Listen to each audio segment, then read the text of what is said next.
Americans, they're terrorists. Yes, you are. Guys, yes, you are. Guys, I'm not saying They've already given up their American American rights. rights. So I'm going to put it out there. I'm probably going to go to jail for it. Okay? Tomorrow, we need to go into the Capitol. Into the Capitol. What? No! Peacefully. Fed.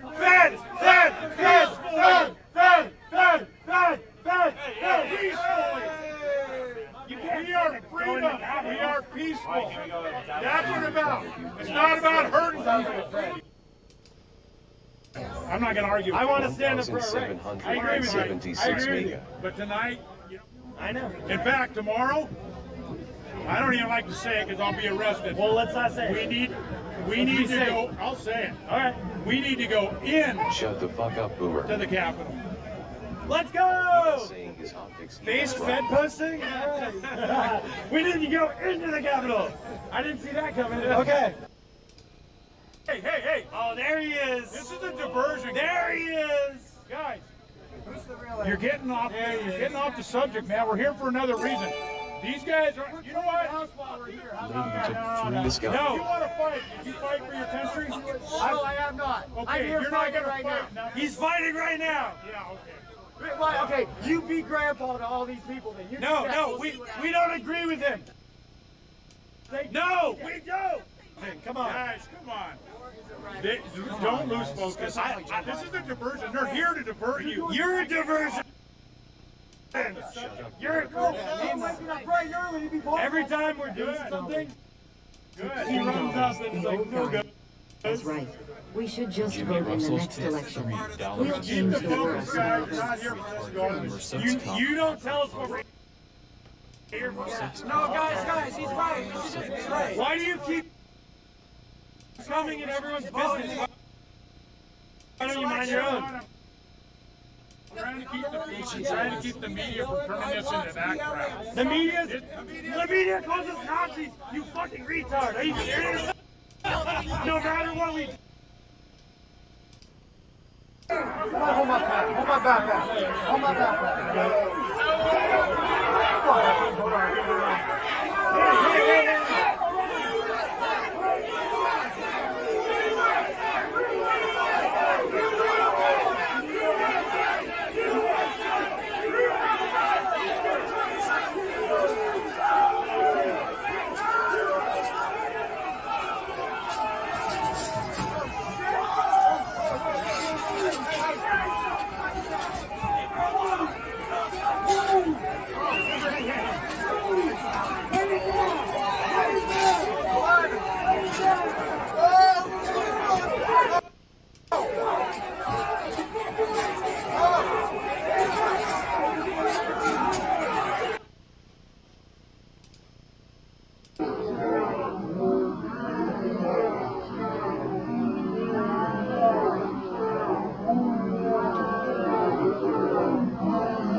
into the Capitol. Into the Capitol. No! Peacefully, then, to the Capitol, where our problems are. It's that direction. Please spread the word. He's the only instigator that the January 6th committee has defended while they espouse their disdain for everyone else, and the FBI quickly removed him from the most wanted list in 2021. So it's weird. They hate everyone but him. There's another individual that may be even more intriguing than Ray Epps, the person of interest the internet has been calling Scaffold Commander. He too has never been indicted, and if you view the FBI's website for individuals wanted in connection to January 6th, he has never made a presence on that list. Yet he was identified as one of the first individuals to man a post at the breach site. He cut some of the fencing, and he eventually made his way to the scaffolding that was erected for the news media for the inauguration. For around 90 minutes, this person can be heard using his bullhorn and conducting psychological operations in the minds and ears, encouraging people to move forward, saying, "We need your help. We're going to fill up the Capitol."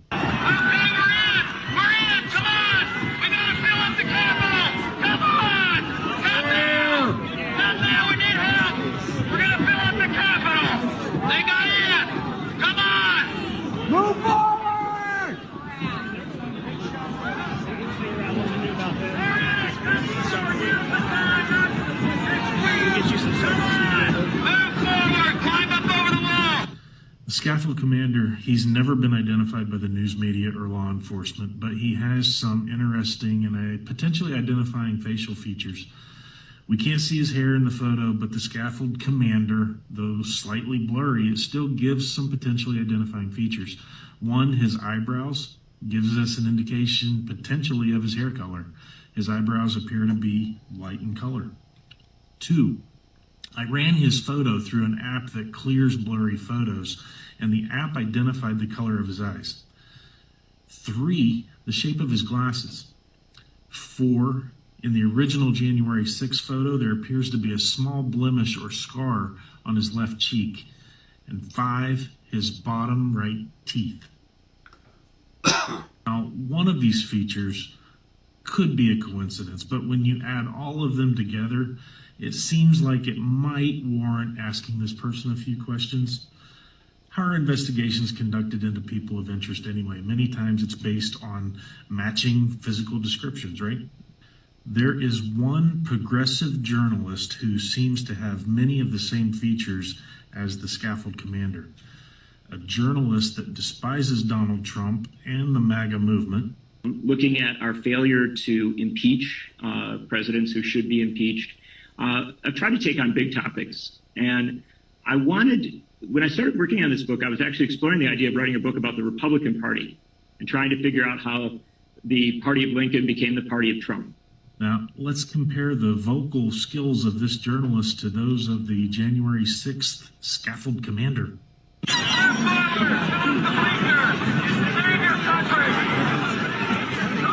just stand there. Move forward. I am here to welcome you, and I am here to welcome one of you, because Bernie Sanders is not separate from the people in this room. Help somebody over the wall. Move forward. Come on, cowboy. Let's go, cowboy. Move forward. Is it him? I don't know, still tough to say, but he seems to be good at speaking and pumping up a crowd though. But when you start to compare his facial features, the argument becomes a little more compelling. Notice his eyebrows, notice his eye color, his glasses, notice what appears to be a raised mark or scar on his left cheek, and finally his bottom teeth. I can't say for certain he is the man, but since he is the national Washington, D.C. correspondent for the news magazine The Nation, he also apparently retains a residence in D.C., which could potentially place him in the close proximity for being available that day. I don't know if the Scaffold Commander is John Nichols or not. But he sure looks like him. Into the Capitol! Into the Capitol!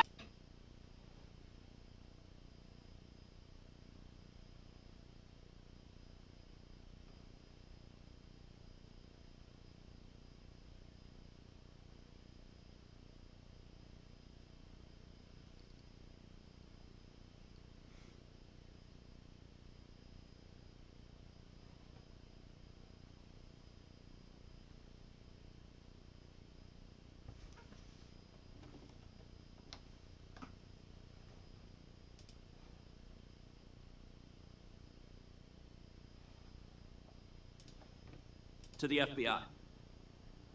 How many FBI agents or confidential informants actively participated in the events of January 6th? Sir, I'm sure you can appreciate that I can't go into the specifics of sources and methods. Did any FBI agents or confidential informants actively participate in the events of January 6th? Yes or no? Sir, I can't answer that. Did any FBI agents or confidential informants commit crimes of violence on January 6th? I can't answer that, sir. Did any FBI agents or FBI informants actively encourage and incite crimes of violence on January 6th? Sir, I can't answer that. Ms. Sadburn, who is Ray Epps? I'm aware of the individual, sir. I don't have the specific background to him. Well, there are a lot of people who are understandably very concerned about Mr. Epps. On the night of January 5th, 2021, Epps wandered around the crowd that had gathered, and there's video out there of him chanting, "Tomorrow, we need to get into the Capitol, into the Capitol." This was strange behavior, so strange that the crowd began chanting, "Fed, Fed, Fed, Fed, Fed, Fed." Ms. Sandburn, was Ray Epps a Fed?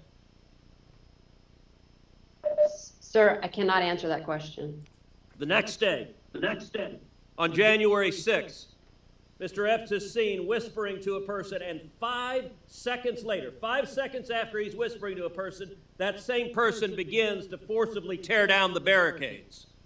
Did Mr. Epps urge them to tear down the barricades?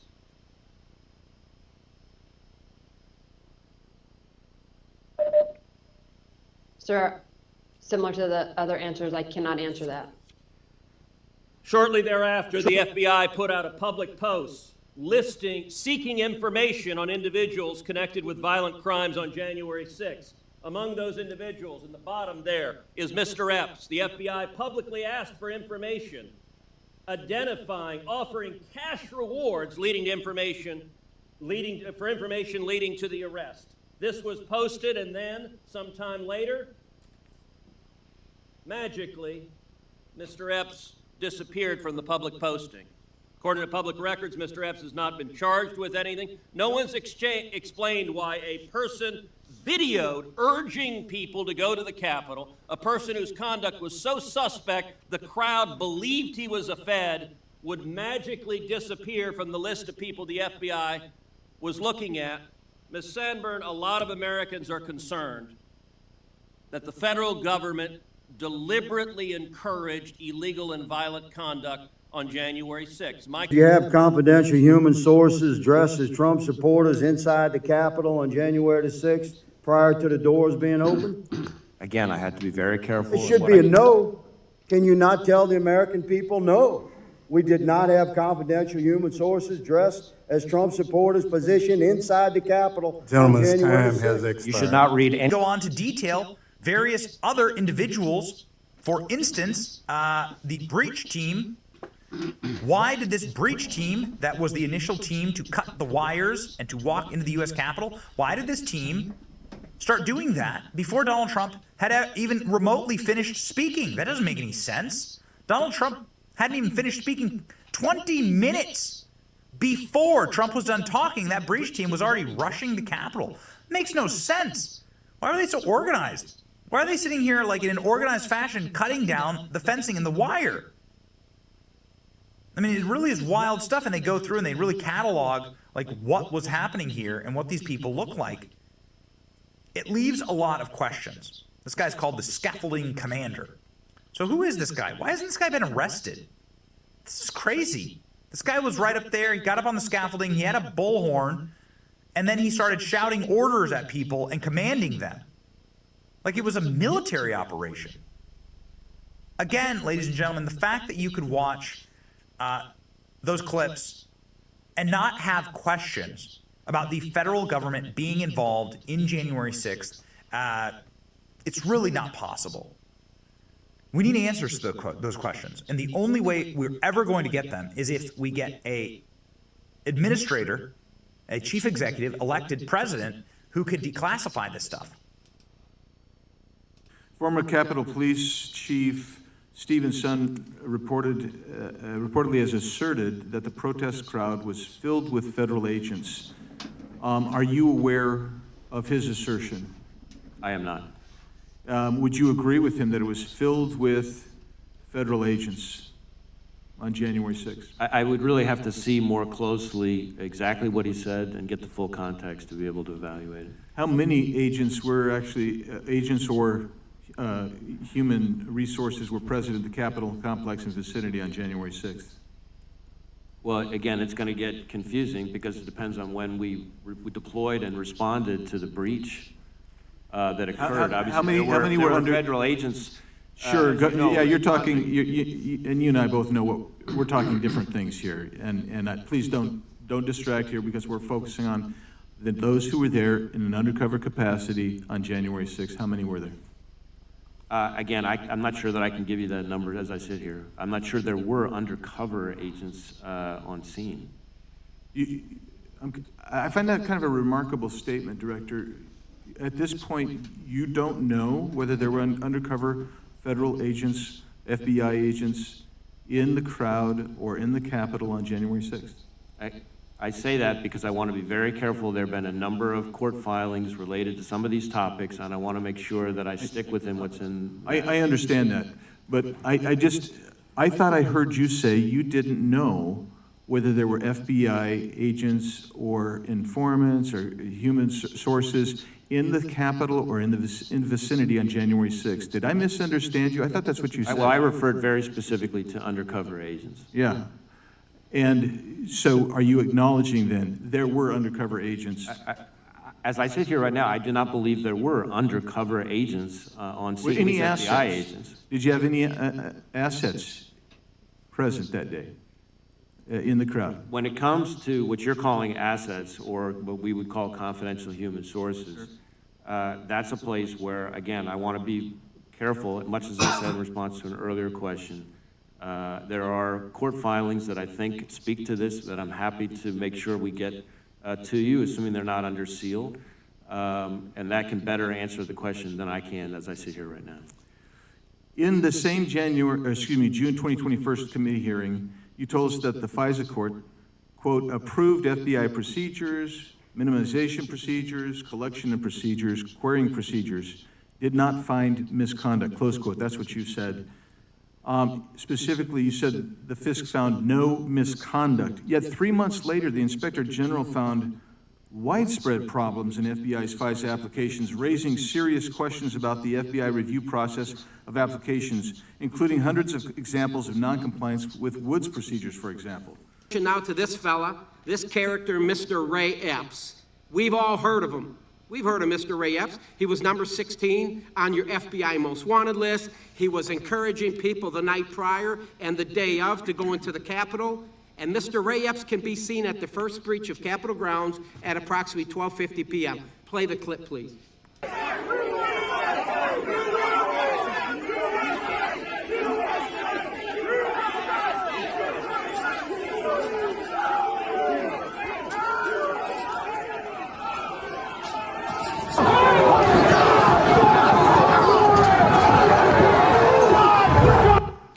There he is, breaching the line, going in at the first breach into the Capitol grounds, the restricted area. Mr. Ray, you have arrested hundreds of people related to January 6th.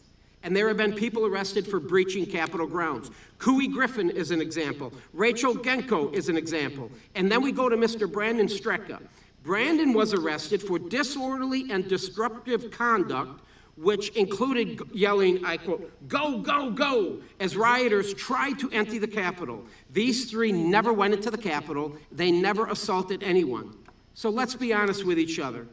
There is very little difference between the actions of Ray Epps and Brandon Strecka that day, but yet Strecka was arrested and Epps wasn't. Epps also testified to the January 6th committee. He was back at his hotel when video evidence showed that he wasn't. He lied. He was on the Capitol grounds just as Brandon Strecka was. Epps even texted his nephew at 2:12 p.m. and said, I quote, "I was in the front with a few others. It was on the video. I also orchestrated it." Now look into the camera, sir, when you answer my next question. Are you going to arrest Mr. Epps, yes or no? I'm not going to engage here in a discussion about individual people who are or are not going to be prosecuted. Can I get a commitment? You just watched the video. I'm an old law dog. I understand a little bit about probable cause. He did very little. There was very little difference what he did and Mr. Strecka. You can see him. He's encouraging. I almost think he's inciting a riot. He's encouraging people the night prior to go into the Capitol. The day of, go into the Capitol. And he was at the first breach. And he breached the restricted area. Everybody, a lot of people getting arrested for not going into the Capitol, but they're in the restricted area. But yet, Ray Epps, who many people feel, fed, right? And there's a lot of clout over this. So my point is this. You arrested a lot of folks for unlawful activity. You just saw the video. And I will tell you, Mr. Ray, if you don't arrest Mr. Epps, there's a reason behind it. I believe you know what it is. And it appears to me you are protecting this guy. I strongly recommend you get your house back in order. With that, I yield back.